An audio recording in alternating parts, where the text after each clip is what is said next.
ओम नमो भगवते वासुदेवाय। प्यारे भक्तों, आज आप सभी श्रवण करेंगे देवशयनी एकादशी की व्रत कथा और साथ में जानेंगे देवशयनी एकादशी की पूजन विधि, तिथि, शुभ मुहूर्त, महत्व और जानेंगे पारण का शुभ समय क्या रहेगा, क्या खाकर पारण करें। संपूर्ण जानकारी कथा के साथ। देवशयनी एकादशी का व्रत आषाढ़ माह के शुक्ल पक्ष की एकादशी तिथि को रखा जाता है। देवशयनी एकादशी से भगवान विष्णु योग निद्रा में 4 माह के लिए चले जाते हैं। तब से चतुर्मास प्रारंभ हो जाता है जो 4 माह तक रहता है। चतुर्मास में सभी देव सो जाते हैं और सृष्टि का संचालन भगवान शिव के हाथों में आ जाता है। इस बार देवशयनी एकादशी के दिन 4 शुभ योग बन रहे हैं। देवशयनी एकादशी पर व्रत रखकर भगवान विष्णु की विधि विधान से पूजा करते हैं। उनकी कृपा से मोक्ष की प्राप्ति होती है, पाप नष्ट होते हैं।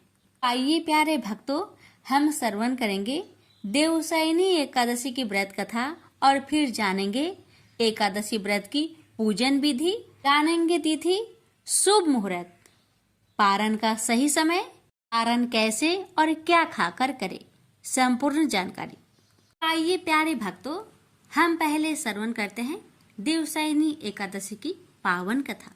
धर्मराज युधिष्ठिर ने कहा, हे केशव, आषाढ़ शुक्ल एकादशी का क्या नाम है? इस व्रत के करने की विधि क्या है और किस देवता का पूजन किया जाता है? श्री कृष्ण कहने लगे कि हे युधिष्ठिर, जिस कथा को ब्रह्मा जी ने नारद जी से कहा था वही मैं तुमसे कहता हूँ। एक समय नारद जी ने ब्रह्मा जी से यही प्रश्न किया था। तब ब्रह्मा जी ने उत्तर दिया कि हे नारद, तुमने कलयुगी जीवों के उद्धार के लिए बहुत उत्तम प्रश्न किया है, क्योंकि देवशयनी एकादशी का व्रत सब व्रतों में उत्तम है। इस व्रत से समस्त पाप नष्ट हो जाते हैं और जो मनुष्य इस व्रत को नहीं करते वे नरकगामी होते हैं। इस व्रत के करने से भगवान विष्णु प्रसन्न होते हैं। इस एकादशी का नाम पद्मा है। अब मैं तुमसे एक पौराणिक कथा कहता हूँ, तुम मन लगाकर सुनो। सतयुग में मानधाता नामक एक चक्रवर्ती सम्राट राज्य करते थे। उनके राज्य में प्रजा बहुत सुखी थी, किंतु भविष्य में क्या हो जाए ये कोई नहीं जानता। अतः वे इस बात से अनभिज्ञ थे कि उनके राज्य में शीघ्र ही भयंकर अकाल पड़ने वाला है। उनके राज्य में पूरे 3 वर्ष तक वर्षा न होने के कारण भयंकर अकाल पड़ा। इस अकाल से चारों ओर त्राही त्राही मच गई। धर्म पक्ष के यज्ञ, हवन, पिंडदान, कथा, व्रत आदि में कमी हो गई। जब मुसीबत पड़ी हो तो धार्मिक कार्यों में प्राणी की रुचि कहाँ रह जाती है। प्रजा ने राजा के पास जाकर अपनी वेदना की दोहाई दी। राजा तो इस स्थिति को लेकर पहले से ही दुखी थे। वे सोचने लगे कि आखिर मैंने ऐसा कौन सा पाप कर्म किए हैं जिसका दंड मुझे इस रूप में मिल रहा है। फिर इस कष्ट से मुक्ति पाने का कोई साधन करने के उद्देश्य से राजा सेना को लेकर जंगल की ओर चल दिए। वहां विचरण करते करते एक दिन वे ब्रह्मा जी के पुत्र अंगिरा ऋषि के आश्रम में पहुंचे और उन्हें साष्टांग प्रणाम किया। ऋषिवर ने 80 वर्जनों उपरांत कुशल क्षेम पूछा। फिर जंगल में विचरने व अपने आश्रम में आने का प्रयोजन जानना चाहा। तब राजा ने हाथ जोड़कर कहा, महात्मन, सभी प्रकार से धर्म का पालन करता हुआ भी मैं अपने राज्य में दुर्भिक्ष का दृश्य देख रहा हूँ। आखिर किस कारण से ऐसा हो रहा है? कृपया इसका समाधान करें, यह सुनकर महर्षि अंगिरा ने कहा, हे राजन, सब युगों से उत्तम यह सतयुग है। इसमें छोटे से पाप का भी बड़ा भयंकर दंड मिलता है। इसमें धर्म अपने चारों चरणों में व्याप्त रहता है। ब्राह्मण के अतिरिक्त किसी अन्य जाति को तप करने का अधिकार नहीं है, जबकि आपके राज्य में एक क्षुद्र तपस्या कर रहा है। यही कारण है कि आपके राज्य में वर्षा नहीं हो रही है। जब तक वह काल को प्राप्त न होगा, तब तक यह दुर्भिक्ष शांत नहीं होगा। दुर्भिक्ष की शांति उसे मारने से ही संभव है। किंतु राजा का हृदय एक नर अपराध क्षुद्र तपस्वी का समन करने को तैयार नहीं हुआ। उन्होंने कहा, हे देव, मैं उस निरपराध को मार दूं, यह बात मेरा मन स्वीकार नहीं कर रहा है। कृपा करके आप कोई और उपाय बताएं। महर्षि अंगिरा ने बताया, आषाढ़ माह के शुक्ला पक्ष की एकादशी का व्रत करें। इस व्रत के प्रभाव से अवश्य ही वर्षा होगी। राजा अपने राज्य की राजधानी लौट आए और चारों वर्णों सहित पद्मा एकादशी का विधि पूर्वक व्रत किया।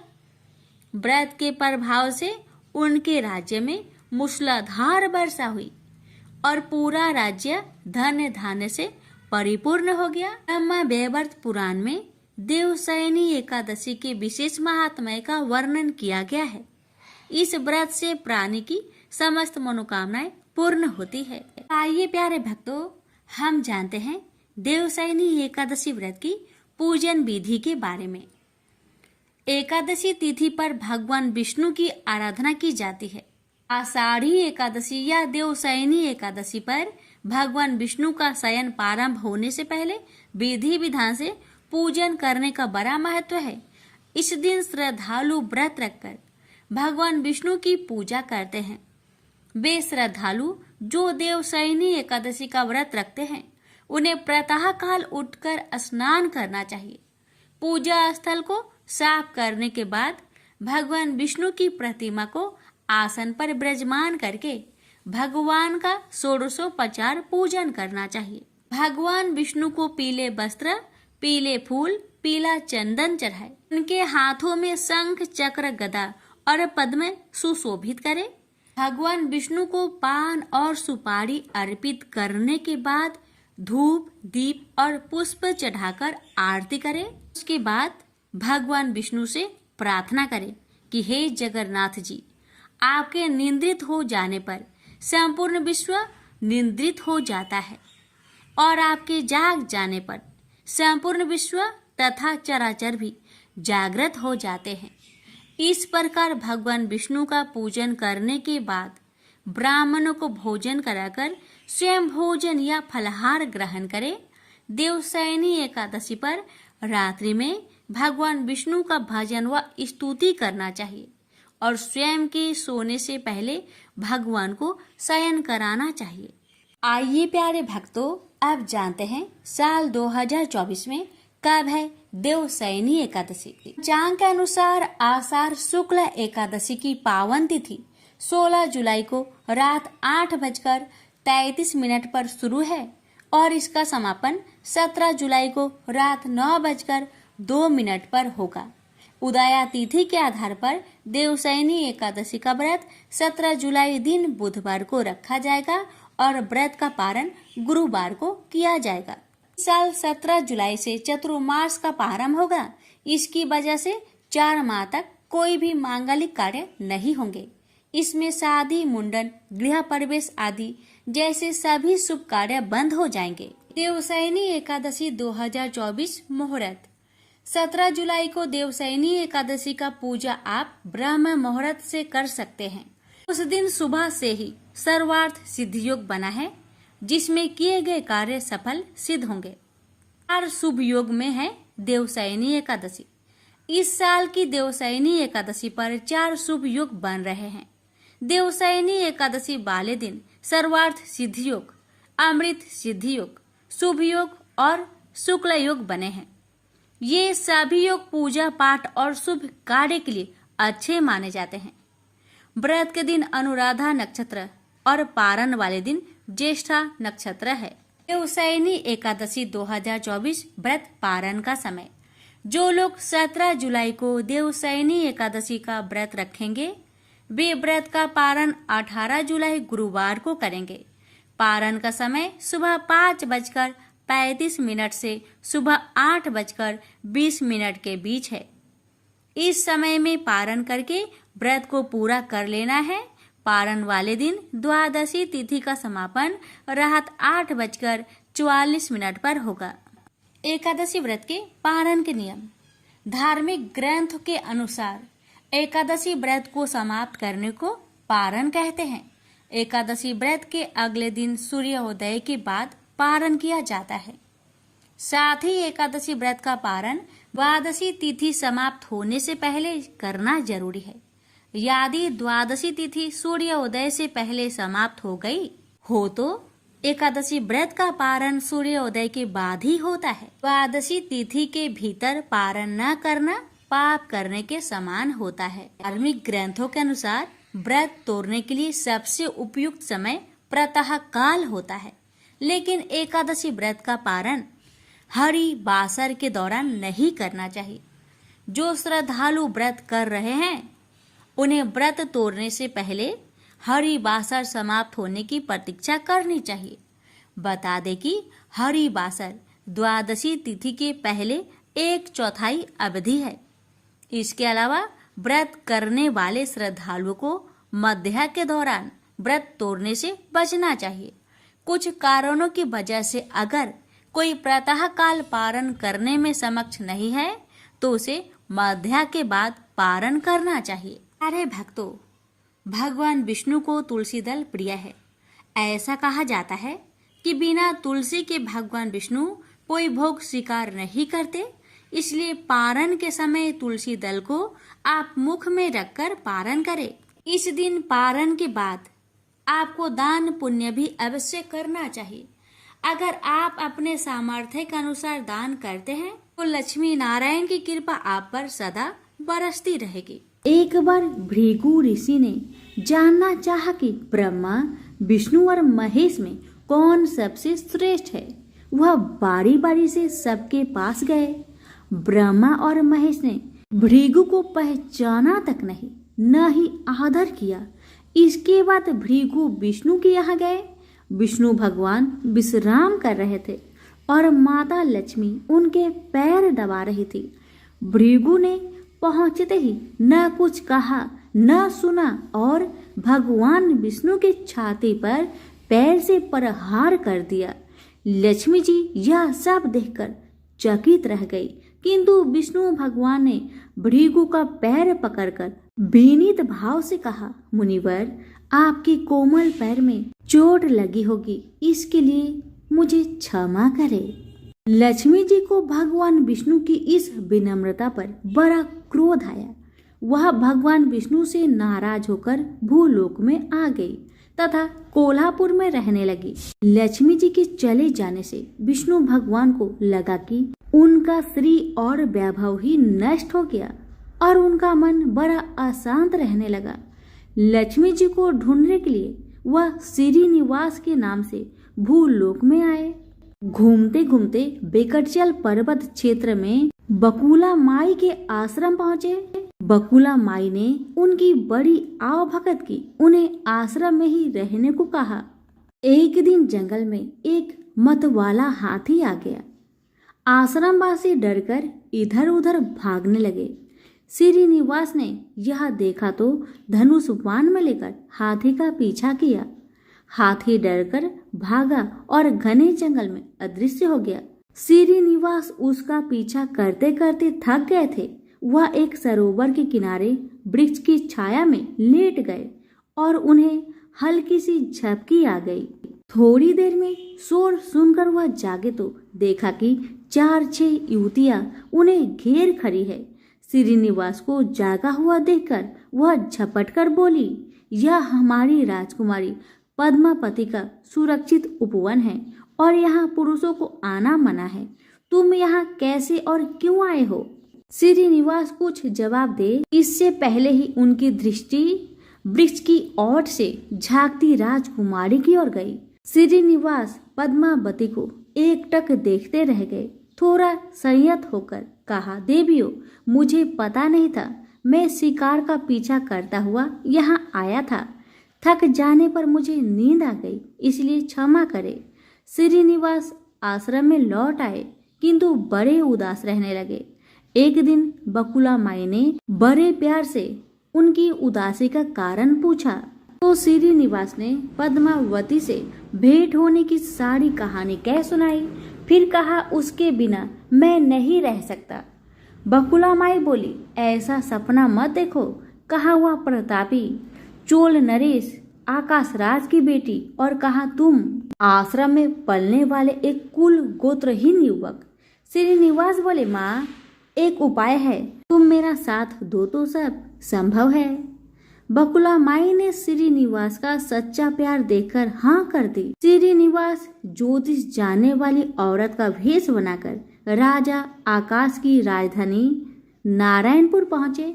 उसकी चर्चा सुन पद्मावती ने भी उस औरत को महल में बुलाया और अपना हाथ दिखाया। राजकुमारी के हस्तरेखा देखकर वह बोली, राजकुमारी, कुछ दिन पहले तुम्हारी भेंट तुम्हारी सुरक्षित उद्यान में किसी युवक से हुई थी। तुम दोनों की दृष्टि मिली थी। उसी युवक से तुम्हारी शादी का योग बनता है। पद्मावती की माँ धारणा देवी ने पूछा, यह कैसे हो सकता है? ज्योतिषी औरत बोली, ऐसा ही योग है। ग्रह कहते हैं कोई औरत अपने बेटे के लिए आपकी बेटी मांगने स्वयं आएगी। 2 दिन बाद सचमुच ही बकुला माई एक तपस्विनी के भेष में राजमहल आई।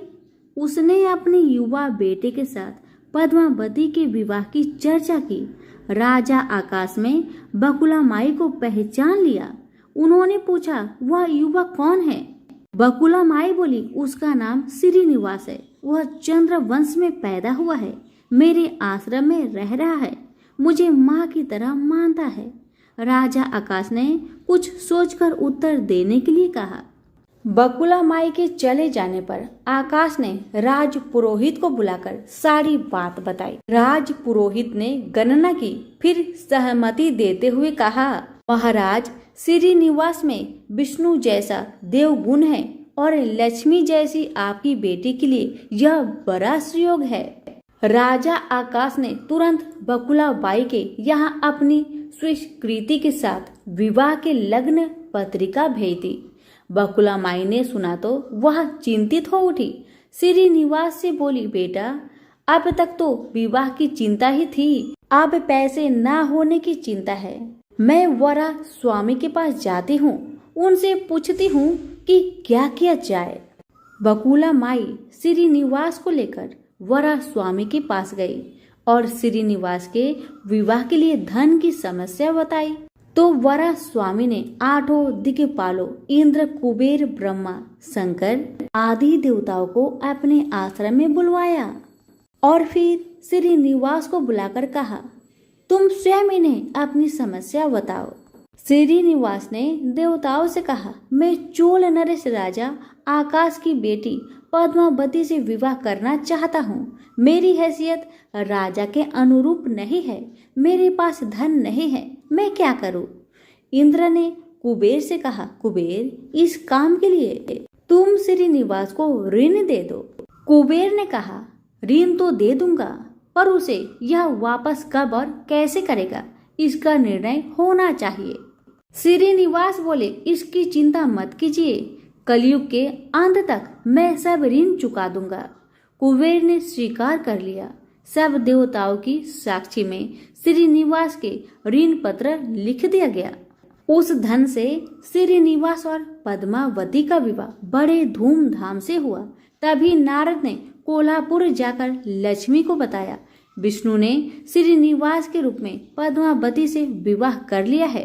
दोनों वेंकटाचल पर्वत पर रह रहे हैं। यह सुनकर लक्ष्मी जी को बड़ा दुख हुआ। वह सीधे वेंकटाचल पहुंची। विष्णु जी की सेवा एवं लगी पद्मावती को भला बुरा कहने लगी। श्रीनिवास विष्णु रूप में मेरे पति है, तूने इनके साथ विवाह क्यों किया? दोनों ने वाक युद्ध होने लगा तो श्रीनिवास को बड़ा दुख हुआ। वे पीछे हटे और पत्थर की मूर्ति के रूप में बदल गए। जब दोनों देवियों ने यह देखा तो उन्हें बड़ा दुख हुआ कि श्रीनिवास तो अब किसी के न रहे। इतने में शीला विग्रह से आवाज आई, देवियों में इस स्थान पर बक्टेश्वर स्वामी के नाम से अपने भक्तों का अभिष्ट पूरा करता रहूंगा।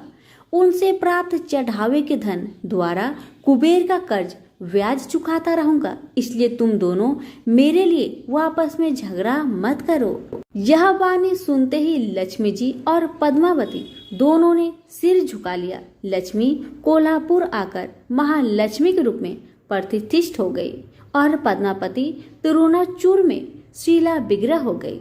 आज भी तिरुपति क्षेत्र में तिरुमला पहाड़ी पर भगवान बकेटेश्वर स्वामी के दर्शन हेतु भक्त गणों से इसी भाव से शुक्ल लिया जाता है। उनकी पूजा पुष्प मिष्टान आदि से न होकर धन द्रव्य से होती है।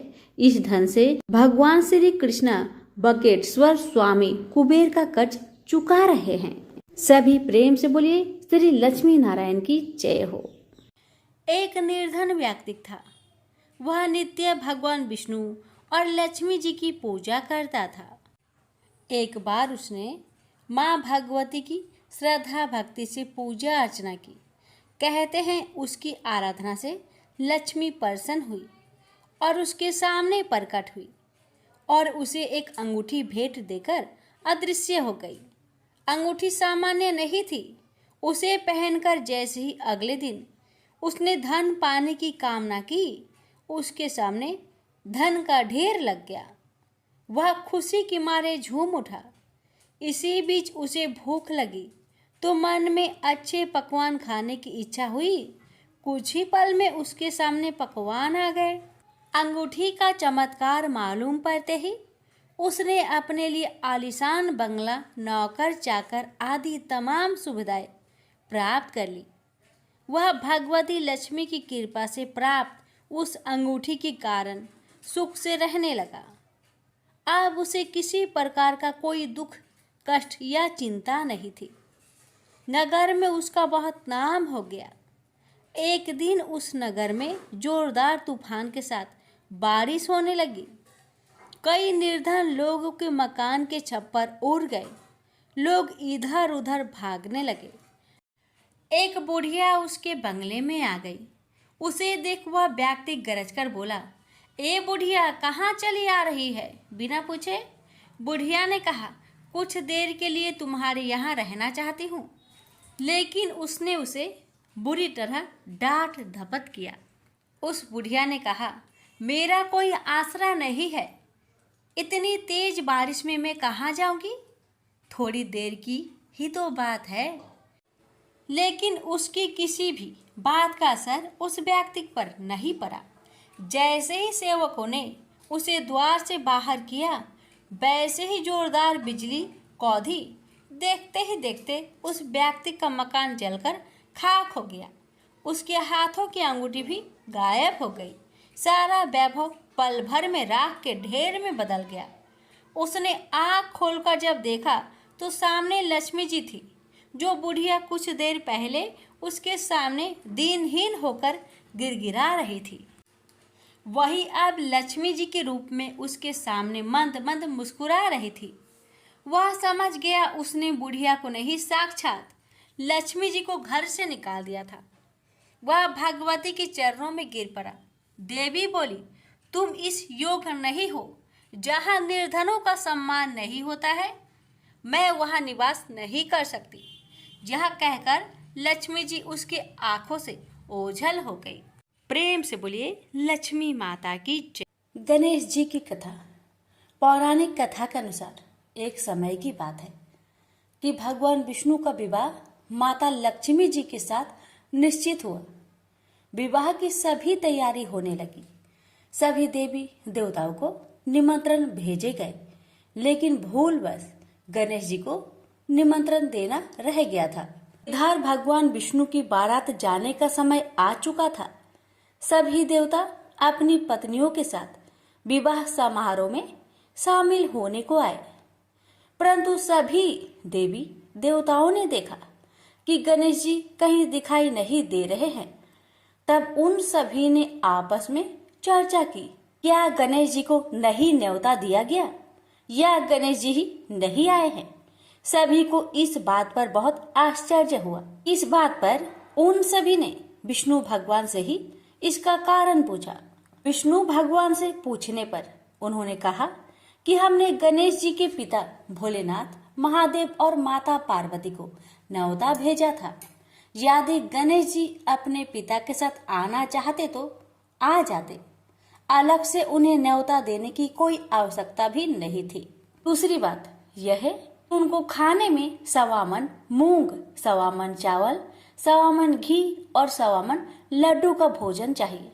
यदि गणेश जी नहीं आएंगे तो कोई बात नहीं, दूसरे के घर जाकर इतना सारा खाना पीना अच्छा भी नहीं लगता। इतना वार्ता कर ही रहे थे कि किसी एक ने सुझाव दिया, यदि गणेश जी आते तो उनको द्वारपाल बनाकर बैठा सकते थे कि आप घर की याद रखना। आप तो चूहे पर बैठकर धीरे धीरे चलोगे तो बारात में बहुत पीछे रह जाओगे। यह सुझाव सबको पसंद आ गया, तो फिर विष्णु भगवान ने भी अपनी सहमति दे दी। तब गणेश जी को निमंत्रण देकर आमंत्रित किया और उनको समझा बुझाकर घर की रखवाली करने को बैठा दिया गया। बारात चल दी। तब नारद जी ने देखा कि गणेश जी तो दरवाजे पर ही बैठे हुए हैं, तो वे गणेश जी के पास गए और रुकने का कारण पूछा। गणेश जी कहने लगे कि विष्णु भगवान ने मेरा बहुत अपमान किया है। नारद जी ने कहा कि आप अपनी मूषक सेना आगे भेज दो तो वह रास्ता खोद देगी, जिससे उनके वाहन धरती में धंस जाएंगे। तब आपको सम्मान पूर्वक बुलाना पड़ेगा। अब तो गणेश जी ने अपनी मूषक सेना को आदेश दिया, जाओ, और सेना ने जमीन पोली कर दी। जब बारात वहां से निकली तो रथों के पहिए धरती में धंसने लगी। आप कोशिश की परंतु पहिए नहीं निकले। सभी ने अपने अपने उपाय किए परंतु पहिए तो नहीं निकले, बल्कि जगह जगह से टूटने लगे। किसी को समझ में नहीं आ रहा था कि अब क्या किया जाए। तब तो नारद जी ने आकर कहा, आप लोगों ने गणेश जी का अपमान किया, जिस कारण यह विघ्न आ रहे हैं। यदि उन्हें मनाकर लाया जाए तो आपका कार्य सिद्ध हो सकता है और यह संकट टल सकता है।